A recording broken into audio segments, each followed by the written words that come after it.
Well, hello and welcome to this edition of the Lynne Hayes Freeland Show. Let me first say happy Father's Day to all of the dads out there. Let me say that now because I might not remember by the end of the show. So happy Father's Day to the dads, the fathers, the men who act like fathers, the women who act like fathers, all of those folks. I hope you have a great weekend.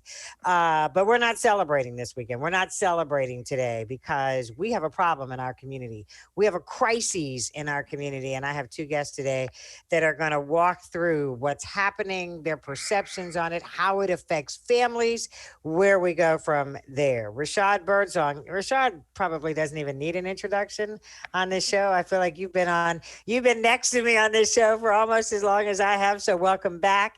Thank you. Carol Speaks, who brings her own story, her own perspective. And I welcome you both to the show. And I thank you for joining me today. Hi, thank you.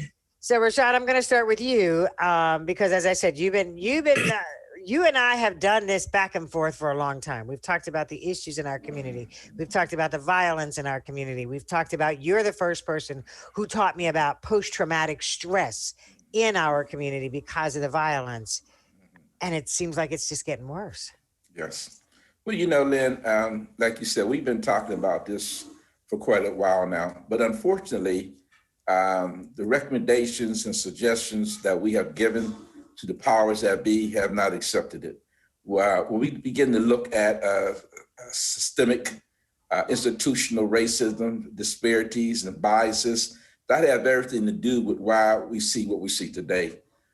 For years, Lynn, the Black community and neighborhoods of the Black community have deteriorated. Early on, 27 years ago, we said we can't arrest ourselves out of this area. Mm-hmm. We got to invest into the space and the place where people live. We have to address concentrated poverty, early childhood development, unperforming schools, public works, vocational skills for youth.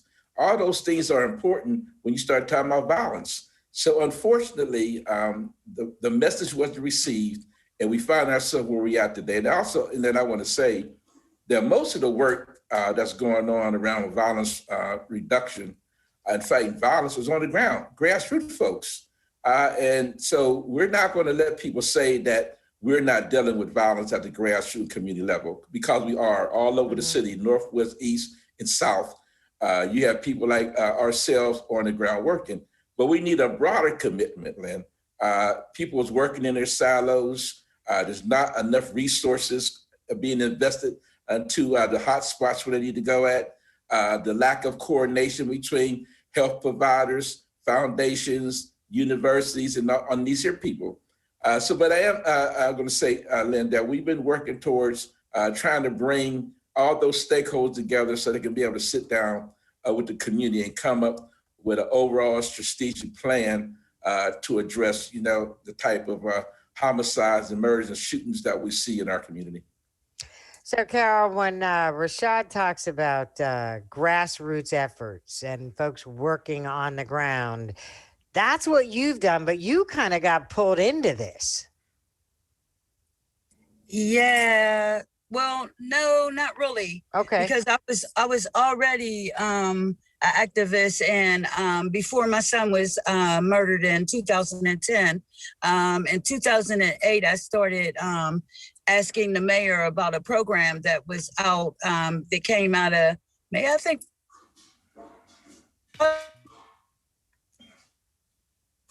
The mayor to reinstate this program, because the program worked so well in the 90s that it worked its way out of funding. And it was a program that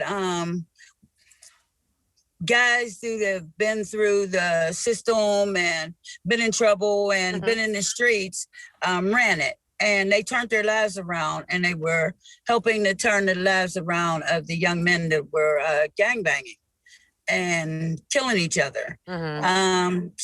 So I started that back in 2008. In 2010, I really went hard on it because my son, my worst nightmare came about. So the mayor. Now, who was the mayor at the time? Which mayor was that? Would that have been Murphy? No. No, it wasn't. No. 2010. That was the Ravenstall. Ravenstall. Ravenstall. Luke Yeah. Ravenstall. Okay. yeah, but Peduto was the mayor in 10 though, right?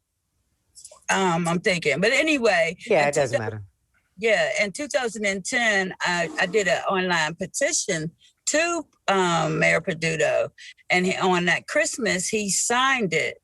And so I'm like, okay, great. We're going to finally get this this program that worked.